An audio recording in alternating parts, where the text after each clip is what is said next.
नमस्कार दोस्तों, आपका मेरे चैनल सनातन धर्म में स्वागत है। अगर आप सनातन धर्म और भगवान शिव को मानते हैं तो वीडियो को पूरा देखें, तो चैनल को सब्सक्राइब जरूर करें। चलो शुरू करते हैं आज की प्रस्तुति। कर्म बड़ा या भाग्य?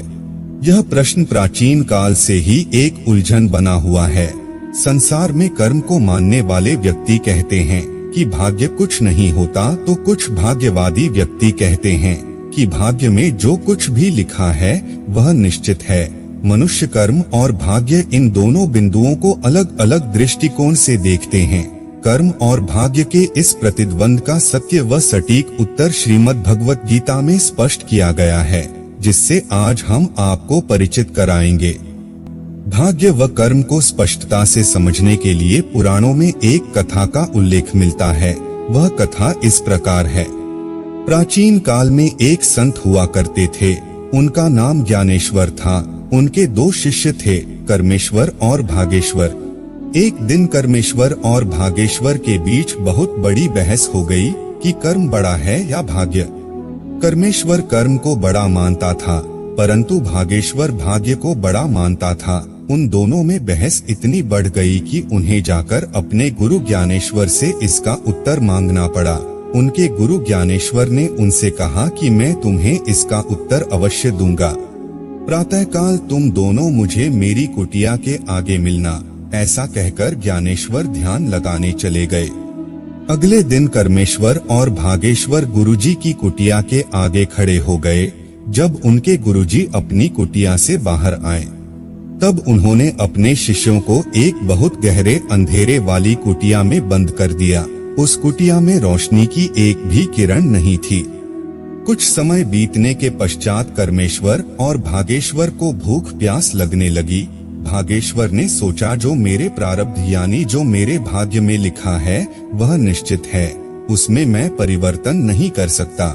इससे अच्छा मैं राम नाम ही जपता हूँ। ऐसा सोचकर भागेश्वर ने राम नाम लेना आरंभ कर दिया, किंतु कर्मेश्वर को यह कदापि स्वीकार नहीं था। उसने सोचा, मुझे कर्म करना पड़ेगा, अन्यथा मैं भूखा मर जाऊंगा।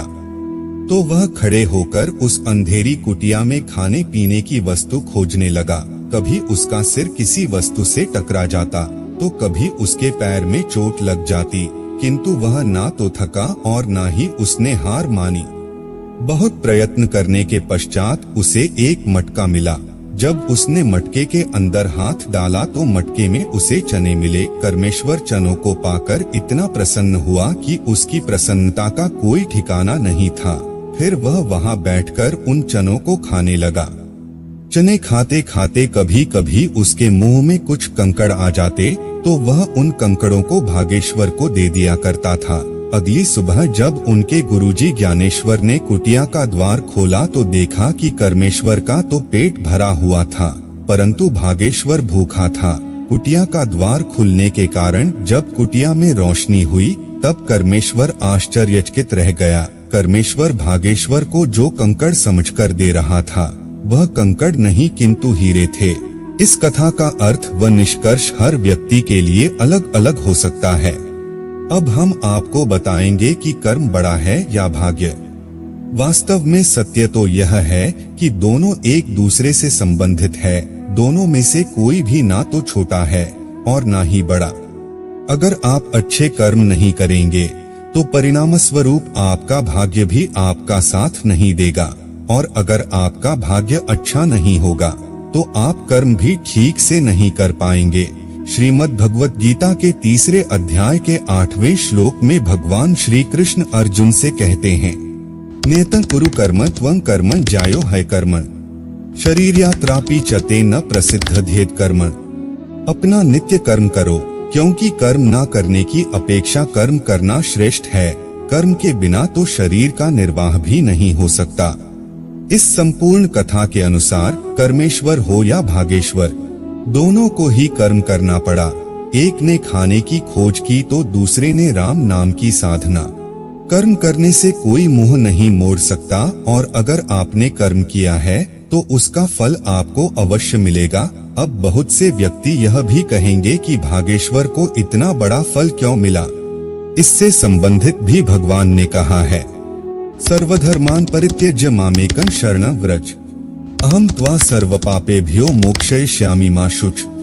इसका भावार्थ है, संपूर्ण धर्मों अर्थात संपूर्ण कर्तव्य कर्मों के आश्रय को छोड़कर तू केवल मेरी शरण में आ जा, मैं तुझे सभी पापों से मुक्त कर दूंगा, चिंता मत कर। अब हम इस प्रस्तुति के मूल को जानते हैं।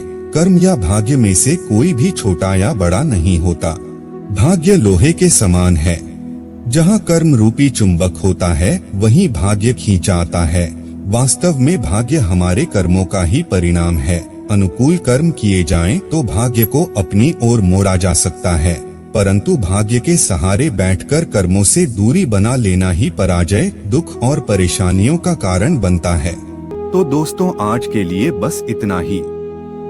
हमारे द्वारा दी गई जानकारी आपको पसंद आई होगी। अगर यह वीडियो पसंद आई हो तो लाइक और शेयर जरूर करें, और अगर आपने हमारे चैनल को सब्सक्राइब नहीं किया है तो जरूर करें। और हाँ, वीडियो को अंत तक देखने के लिए आपका बहुत बहुत धन्यवाद।